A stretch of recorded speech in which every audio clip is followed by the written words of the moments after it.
2017 सालापासून तळोजा MIDCतील प्रदूषणाबाबत माजी नगरसेवक अरविंद म्हात्रे हे लढा देत असून सुप्रीम कोर्टामध्ये याची सुनावणी सुरू आहे। याची सुनावणी काल होती खरी म्हणजे, आणि त्याच्यामध्ये स्वतः याचिकाकर्ते म्हणून अरविंद म्हात्रे हे उपस्थित होते। काय झालेलं आहे त्या सुनावणीमध्ये आपल्याला जाणून घ्यायचंय। साहेब, स्वागत आहे आपलं प्रभात पूर्व न्यूज मध्ये। गेल्या 2017 पासून आपण हा लढा देत आहात। सुनावण्या झालेल्या आहेत, विविध सुनावण्या झालेल्या आहेत। सध्या काय परिस्थिती आहे सांगू शकाल? 2017 पासून मी NGT राष्ट्रीय हरित लवाद न्यायालयापासून लढा देत आहे। तळोजा MIDC मधून प्रदूषण होत असल्यामुळे माझे कासाडी नदी प्रचंड प्रदूषित झाली, या संदर्भात मी लढा देत आहे। आता अंतिम सुप्रीम कोर्टामध्ये कालच हिअरिंग झाली। मी स्वतः सुप्रीम कोर्टामध्ये हजर होतो आणि सुप्रीम कोर्टाचे न्यायाधीशांनी सांगितलं का 2021 पर्यंत MPCBने रिपोर्ट दिलेलं होतं का त्या CATPचं इनर आउटरचं COD VOD pH कशा पद्धतीने, त्याच्यानंतर काही कोणताही डाटा दिलेलं नव्हतं।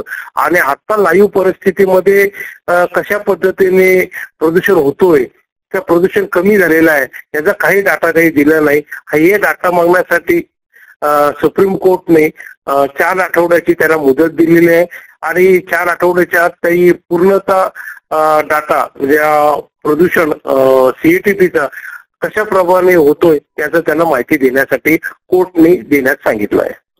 बरं, गेल्या 2017 पासून आपण जेव्हा लढा सुरू केला त्यानंतर आता काय बदल जाणवते का आपल्याला? म्हणजे प्रदूषणाच्या बाबतीत ज्या वेळोवेळी सूचना सुप्रीम कोर्टाने दिलेल्या आहेत त्यानुसार खरोखरच अजिबात बदल झाला नाही की बदल झालेला आहे?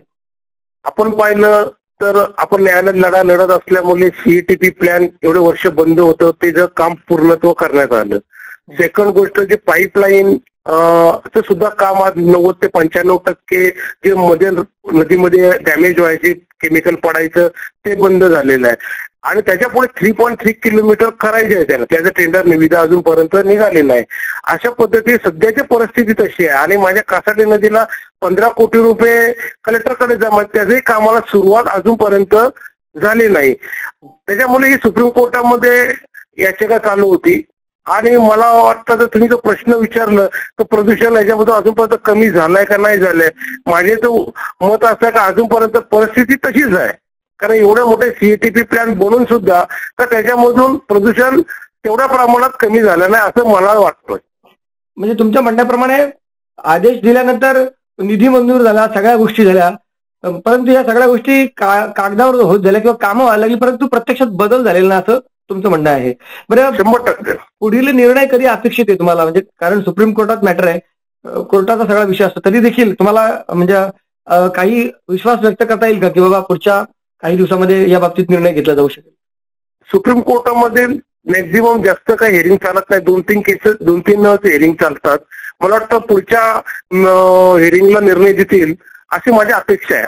धन्यवाद साहेब, धन्यवाद। Thank you sir.